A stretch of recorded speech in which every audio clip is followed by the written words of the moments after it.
Amis du jardin, bonjour. J'aimerais partager avec vous une astuce. C'est les catalogues. Les catalogues, les miens sont très très vieux, donc 2004, 2009, 2007.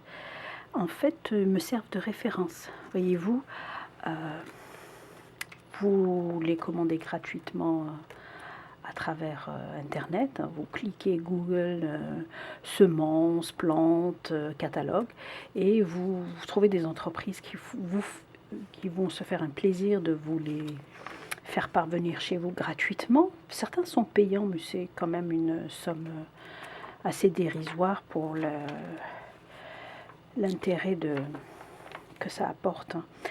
Par exemple, vous avez rapidement l'image avec la zone, etc. et l'emplacement, s'il faut du soleil ou non, ou l'ombre, ou beaucoup d'eau. Donc moi je les ai depuis des années, donc je ne les commande plus étant donné que je les ai. Et me servent toujours parce que la plante est toujours la même. Donc ça peut être un arbre, des légumes ou simplement des fleurs. C'est toujours pareil, c'est toujours des plantes. Donc moi je m'en sers et de temps en temps, bien sûr on peut aller en bibliothèque ou s'acheter des livres, mais ce que j'aime c'est l'image, ça permet rapidement de retrouver l'espèce, etc. ou l'hybride qu'on désire avoir. Voilà, donc ça concerne les catalogues. Donc le sujet d'aujourd'hui serait les vivaces et les annuelles. Donc les annuelles sont des fleurs ou des légumes qui, comme son nom l'indique, ça veut dire que toute l'année, on peut les avoir. Si je prends par exemple des cosmos, je peux les avoir dans mon jardin tant que je lui donne les conditions idéales, c'est-à-dire de la chaleur, pas de gel, donc il ne fait pas moins de 0 degré, et de l'eau, et du soleil, bien sûr. C'est valable pour la capucine, c'est valable aussi pour vos laitues, tomates. Et si vous habitez par exemple dans un pays tropical, vous allez avoir sans arrêt des fleurs, et des fleurs, et des fleurs, et des fleurs. Bien sûr, bon, il y a des petites périodes quand même de repos malgré les conditions idéales que vous offrez à la plante. Elle va moins fleurir, mais dès que la période de repos est passée, elle continue à produire sans arrêt.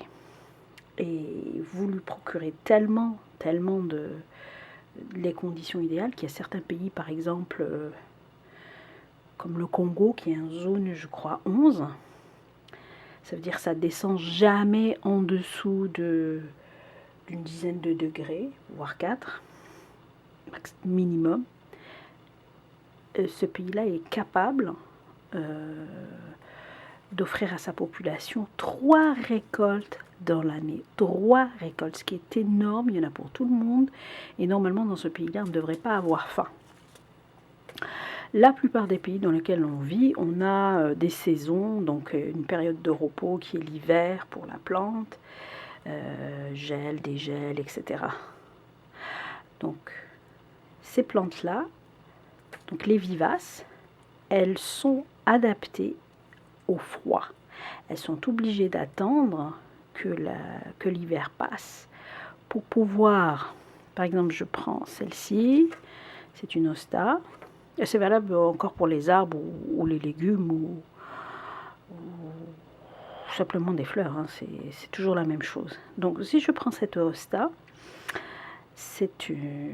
moi je la prends pour le feuillage, donc, qui est très intéressant à l'ombre. Donc c'est en zone 3. Zone 3, ça veut dire que c'est très froid. Ça veut dire que la zone 3, ça peut aller jusqu'à moins 40 degrés. C'est incroyable. Ça veut dire moins 40 degrés, elle va pousser, prendre la taille adulte, faire une fleur et donner une graine. Et ça, toute petite période. Tandis que je prends la Cosmos à côté, c'est sans arrêt je fleuris. Je n'ai pas de soucis, je n'ai pas à me battre, j'ai toujours les bonnes conditions. Tandis que celle-ci, il va falloir qu'elle travaille et qu'elle s'active. D'où la floraison très très courte. Donc les vivaces, comparativement aux annuelles, la floraison est extrêmement courte. Parce que c'est une course contre la montre. Hein. Celle-ci, vous avez une zone 3. Donc, zone 3, c'est toujours moins 40 les températures. Et celle-là qui est magnifique aussi, qui a un très très beau feuillage épais. Là, c'est un zone. Oh, zone 2, ça veut dire moins 50. Ça peut aller jusqu'à moins 50 degrés. Ça, c'est un été extrêmement court. Très très court. La course contre la montre pour pouvoir assurer les générations suivantes. Donc pour la pérennité de l'espèce, elles sont obligées, toutes celles-ci, je vous ai mis de ce côté-là, les dianthus, de fleurir très rapidement et vous offrir une belle floraison pour pouvoir avoir pour qu'elles puissent produire des graines. Donc les vivaces, floraison très très courte, mais qui reviennent chaque année. Donc c'est quand même un bel investissement. Donc, si vous prenez des vivaces, vous avez cette possibilité de pouvoir avoir soit le fruit, ou le légume, ou la floraison, chaque année, exactement à la même saison, tant que vous lui donnez les conditions. Par exemple, la plupart, par exemple, je prends le delphinium, lui, il fleurit en juillet. C'est une vivace aussi, ou delphinium au pied d'alouette. Donc c'est en zone, je crois que c'est en zone 5, voire 4. Ils n'ont pas mis ici parce que c'est une hybride. Enfin bref, donc le delphinium... grandifolium, oui, donc celui-ci, c'est en zone 5. Donc 5, ça veut dire que ça se situe entre moins 23 et moins 29 degrés Celsius, le froid. Et vous l'aurez chaque année. Donc ce qui fait la différence entre les vivaces, ou bien les rustiques, ou les pérennes, et les annuelles. Et vous avez une autre forme qu'on appelle les bisannuelles. C'est une vivace aussi, mais qui va faire énormément de graines. Vous voyez ici la digitalis. C'est en zone 5, donc entre moins 23 et 29. Celle-ci va faire énormément de graines, donc elle a la même stratégie que les annuelles. Mais la première année, elle va germer, elle ne va pas fleurir. Seulement la deuxième année, dans votre jardin, elle va grandir et fleurir. Donc faites attention quand vous achetez des bisannuelles, vous allez les voir disparaître dans votre jardin, vous allez vous poser des questions, vous dites « Oh, elle ne revient pas !» Donc parce que c'est une bisannuelle, elle va fleurir, elle va d'abord pousser la première année, et puis elle va fleurir qu'à partir de la deuxième année. C'est sûr que si vous l'achetez comme ça, déjà en bouton pratiquement, et que vous la plantez dans votre jardin, vous allez le voir tout de suite. Mais vous allez être étonné de l'année suivante, vous ne la retrouverez plus. Mais elle aura fait plein de petits bébés, des petites graines ou des rejets. Donc ça, c'est les bisannuelles. Et ils sont moins répandus. Mais sinon, dans l'ensemble, ce sont des vivaces qui reviennent chaque année. Normalement, toutes ces fleurs-là, ou ces arbres, si on leur donne les bonnes conditions, elles fleurissent chaque année. Mais on n'a pas les conditions qui conviennent. Donc, c'est important pour vous d'aller chercher dans quelle zone vous habitez. Par exemple, si vous êtes en Méditerranée, donc vous avez cette chance incroyable d'avoir des hivers doux. Donc, on est au-dessus du 0 degré. Donc, on est sur le littoral. Si on s'éloigne un petit peu, puis qu'on se retrouve dans les hauteurs, un peu de montagne, là on frôle le moins 0 degré. Donc Vous allez avoir peut-être le figuier, peut-être un olivier, etc. qui va revenir, qui va être pérenne, hein, vivace chaque année. Mais si vous le mettez, je ne sais pas, au nord de l'Allemagne ou en Russie, dans une datcha, vous n'aurez pas la possibilité d'avoir un olivier ou un figuier ou un laurier ou du romarin. Ça ne tiendra pas parce que c'est beaucoup plus froid que prévu. Donc ça, ce qui m'amène à vous expliquer sur les graines. Beaucoup de gens vont... Oh pardon, il y a un petit dégât. Donc beaucoup de gens vont vouloir reproduire eux-mêmes leurs plantes à partir des graines. Si je prends par exemple la dianthus, ici c'est un petit œillet qui est alpin, donc elles ne sont pas très hautes, très odorantes. Ou le plus commun, la lavande. Donc la lavande anglaise, c'est une lavande qui est rustique, donc qui peut accepter des hivers très rigoureux. Maintenant, si je veux utiliser la graine de la lavande, je vais avoir beaucoup de mal parce que elle n'aura pas le même comportement que l'annuelle, qui, on lui donne un peu d'eau, elle germe.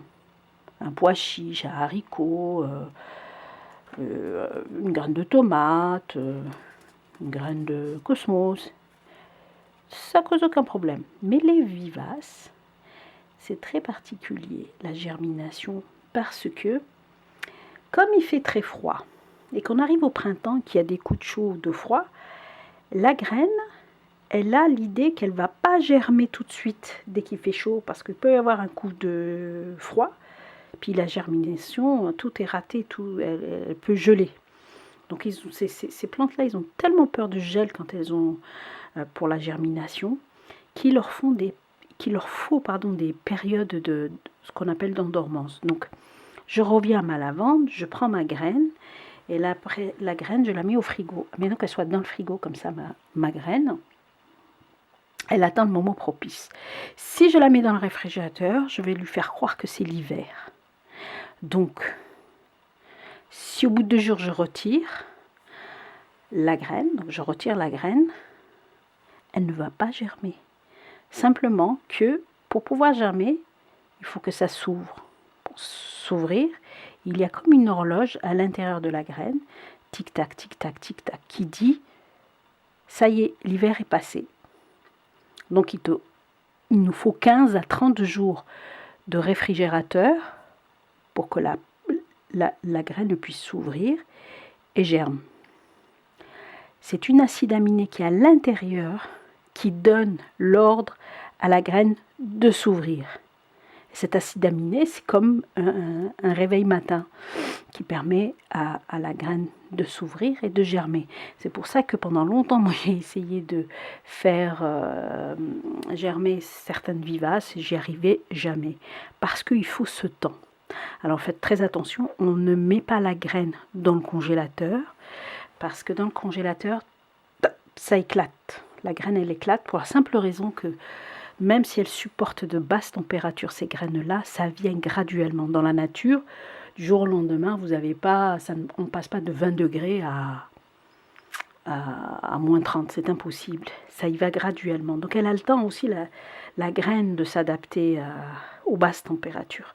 Donc ne la mettez pas dans le congélateur, vous allez la mettre dans le réfrigérateur quelques jours selon les espèces. Pour être tranquille, moi je mets ça un mois.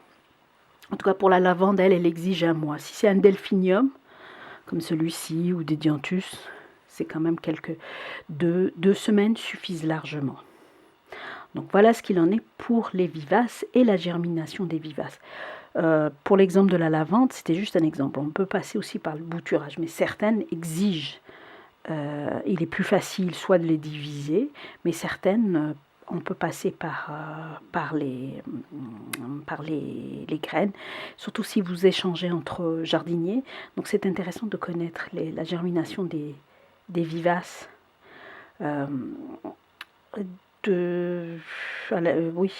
Germination des vivaces. Et dans quelques temps, je vais vous montrer comment qu'on prépare justement la germination pour si vous avez des espèces que vous souhaitez absolument avoir. Moi, j'ai voulu avoir il y a quelque temps des espèces, mais j'ai eu des problèmes avec la poste et certains pays. Donc les échanges sont difficiles d'un pays à un autre parce qu'il y a quand même un espèce de lobbying sur les graines. Et oui, malheureusement. Mais enfin, j'espère que ça va vous permettre de commencer vos vivaces avec les catalogues qui font rêver aussi. Et puis, je vous dis à bientôt.